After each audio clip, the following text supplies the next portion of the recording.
நம்ம எப்பயுமே இட்லி தோசை அந்த மாதிரி சாப்பிட்றதுக்கு இந்த மாதிரி ஹெல்த்தியான ஒரு பிரேக்ஃபாஸ்ட் இல்லைன்னா டின்னர் எது வேணாலும் நம்ம செஞ்சுக்கலாங்க. இந்த மாதிரி நல்லா சாஃப்டாக இட்லி வர எப்படி செய்கிறதுன்னு பார்க்கலாம். வாங்க வீடியோக்குள்ளே போகலாம். வணக்கம் நண்பர்களே, லக்ஷ்மி சமையலுக்கு உங்களை அன்போடு வரவேற்கிறேன். நம்ம வீடியோ இதுதான் ஃபஸ்ட் டைமாக பார்க்குறீங்கன்னா சப்ஸ்கிரைப் பண்ணிக்கோங்க, பெல் பட்டனை கிளிக் பண்ணிக்கோங்க, ஷேர் பண்ணிக்கோங்க, கீழே தெரியுற ஐ பட்டனையும் ப்ரெஸ் பண்ணிக்கோங்க. இன்றைக்கி நம்ம என்ன வீடியோ பார்க்க போகிறோன்னு பார்த்தீங்கன்னா, நம்ம இன்றைக்கி சூப்பரான ஹெல்த்தியான ஒரு டிஃபன் ரெசிபி தாங்க பண்ண போகிறேன். இது வந்துட்டு நான் ஏற்கனவே நம்ம சேனலில் வந்துட்டு ராகியை வச்சு நிறைய டிஷ்ஷஸ் பண்ணியிருக்கேன். இன்றைக்கி நம்ம ராகியை வச்சு ஒரு இட்லி தாங்க செய்ய போகிறேன். ராகி இட்லி எப்படி செய்யுதுன்னு பார்க்கலாம். வாங்க வீடியோக்குள்ளே போகலாம். நம்ம எப்பயுமே ரெகுலராக வந்துட்டு அரிசி மாவில் தான் இட்லி எல்லாம் செய்வோம். நம்ம வந்துட்டு அதுக்கு பதிலாக அடிக்கடிக்கு இந்த மாதிரி ராகியில் இந்த மாதிரி செஞ்சு நம்ம சாப்பிட்டோம்னா உடம்புக்கு ரொம்ப நல்லதுங்க. நான் வந்து உளுத்தம்பருப்பு 75 கிராம் எடுத்து இப்போ நம்ம ஊற வச்சுக்கலாங்க. இதில் வந்து தண்ணி ஊற்றி நல்லா வாஷ் பண்ணிவிட்டு ஊற வச்சுக்கலாம். ஒரு மணி நேரம் நல்லா ஊறட்டும். இதை நல்லா வாஷ் பண்ணிவிட்டு மூடி வச்சிடலாங்க. 1 மணி நேரம் கழித்து பார்க்கலாம். இதை வாஷ் பண்ணியாச்சு. இது அப்படியே இருக்கட்டும். பாருங்கள், உளுந்து நல்லா ஊறி இருக்கு.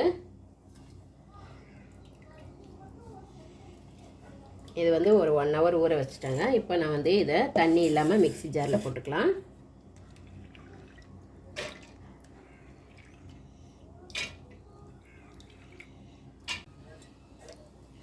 இதில் கொஞ்சமாக இந்த தண்ணி ஊற்றி நம்ம அரைச்சிக்கலாங்க.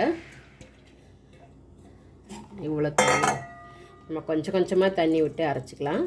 அதுக்கப்புறம் கொஞ்சம் தண்ணி தெளித்து அரைச்சிக்கலாங்க.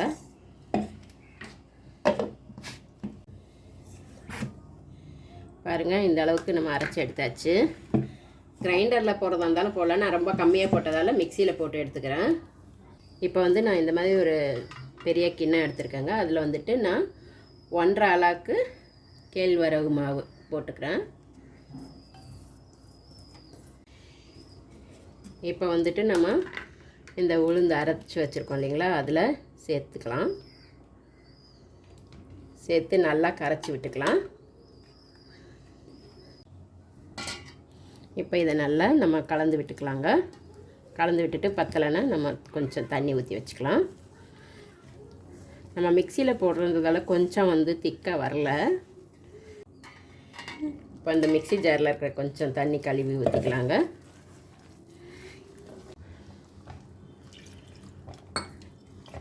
நம்மளுக்கு கொஞ்சம் தேவையான அளவு கொஞ்சம் தண்ணி ஊற்றிக்கலாங்க. நம்ம ஃபஸ்ட்டே வந்து கேழ்வரகு மாவை தண்ணி ஊற்றி கலந்துட்டு கூட அதுக்கப்புறம் உளுத்த மாவு கலந்துக்கலாங்க.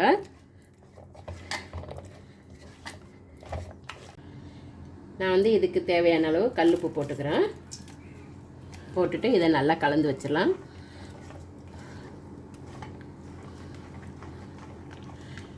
இந்த அளவுக்கு நம்ம கரைச்சி வச்சுக்கலாம்.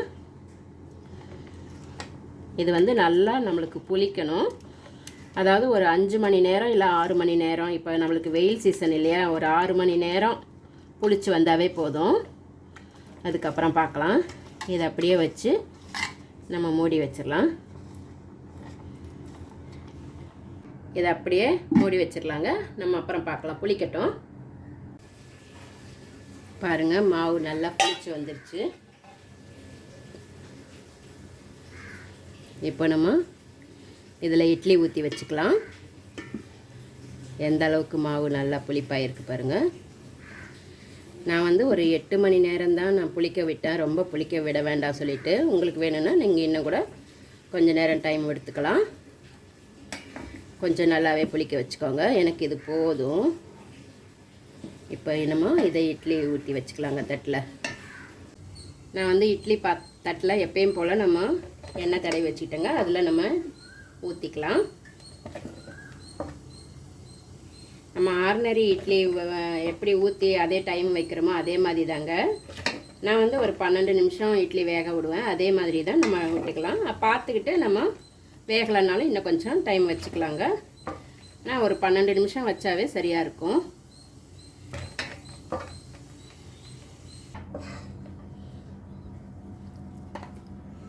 அவ்வளோதான். நம்ம இந்த மாதிரி ஊற்றி ஸ்டவ்வில் வச்சுடுவோம்.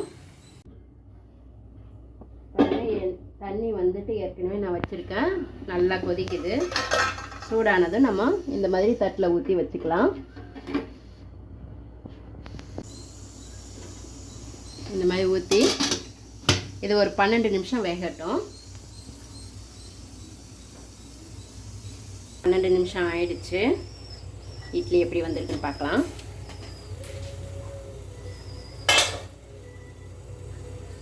சூப்பராக வெந்திருக்குங்க. பாருங்கள், நல்லா வெந்திருக்கு. நம்மளுக்கு டவுட்டாக இருந்ததுன்னா நம்ம தண்ணி தொட்டுட்டு இப்படியே தொட்டு பார்த்தோம்னா ஒட்டவே ஒட்டாதுங்க. நல்லா சாஃப்டாகவும் இருக்குது. பார்த்தீங்கன்னா நல்லா இல்லையா, உங்களுக்கு ஒரு நைஃப் அந்த மாதிரி நீங்கள் குத்தி பார்த்துக்கலாம். இப்போ நல்லா வெந்துடுச்சு. அந்த மாதிரி கூட நீங்கள் செஞ்சுக்கலாம். இப்போ நம்ம ஸ்டவ்வை ஆஃப் பண்ணிவிட்டு வெளியே எடுத்துக்கலாம். பாருங்கள், நம்மளுக்கு இட்லி எவ்வளோ சாஃப்டாக வந்திருக்குன்னு. நல்லா பஞ்சு போல் வந்திருக்கு பாருங்கள். ஆறுனா கூட அவ்வளோ சாஃப்டாக இருக்குது. சில்லுன்னு ஆனால் கூட இது வந்து ரொம்ப ஹெல்த்தியானது கூட.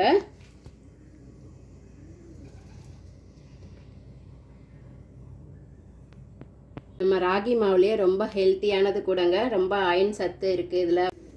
இந்த ராகி இட்லிக்கு தொட்டுக்க நான் வெங்காய காரம் தாங்க அரைச்சிருக்கேன். நல்லா காரசாரமாக இருக்குது. சூப்பராக இருக்குங்க. நீங்களும் உங்கள் வீட்டில் ட்ரை பண்ணி பாருங்கள். எப்படி இருந்ததுன்னு கமெண்ட்டில் சொல்லுங்கள். நம்ம அடிக்கடிக்கு இதை மாதிரி கோல்டான ஐட்டம், இது வந்து நம்மளுக்கு குளிர்ச்சியானது கூட. இது நம்ம அடிக்கடிக்கு நம்ம உணவில் சேர்த்துக்கிறது ரொம்ப உடம்புக்கு நல்லது.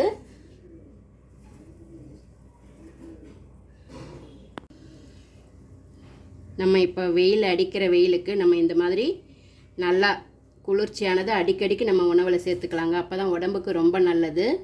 இது நல்லா நம்மளுக்கு சூட்டையும் தணிக்கும். நான் வந்துட்டு இதில் வந்து மாவு எல்லாமே நான் கம்மியாக தாங்க போட்டேன். நீங்கள் அதுக்கு தகுந்த மாதிரி போட்டுக்கோங்க. நான் வந்து 1.5 அளாக்கு மாவு எடுத்திருக்கேங்க. கேழ்வரகு மாவு நம்ம வீட்டிலேயே அரைச்ச மாவு தான். நீங்கள் பாக்கெட் மாவு கூட எடுத்துக்கலாம். நம்ம வந்து ரொம்ப ஈஸியாக டக்குன்னு பண்ணிடலாங்க. ஏன்னா நான் வந்து ஊற வச்சு அரைக்க வேணாம். உளுந்து மட்டும் நம்ம ஊற வச்சு அரைச்சாவே போதும். பவுடர் போட்டு நல்லா கலந்து விட்டு இந்த மாதிரி போட்டிங்கன்னா நல்லா புசு புசுன்னு இட்லி சூப்பராக உங்களுக்கும் கிடைக்கும். நம்ம சீக்கிரமாக பண்ணணுன்னா இந்த மாதிரி பண்ணிக்கலாங்க. இதோட அளவு வந்துட்டு பார்த்திங்கன்னா 1.5 அளாக்குன்றது 300 கிராம் மாவு எடுத்திருக்கேன். அதுக்கு 75 கிராம் உளுந்தம்பருப்பு எடுத்திருக்கேங்க. ஒவ்வொரு உளுந்து வந்து ஒவ்வொரு மாதிரி இருக்கும். 75 இல்லைன்னா உங்களுக்கு 100 கிராம் கூட நீங்கள் உளுந்து எடுத்துக்கலாங்க. அடுத்த வீடியோவில் வேறு ஒரு டிஷ்ஷோடு சந்திக்கிறேன். நன்றி, வணக்கம்.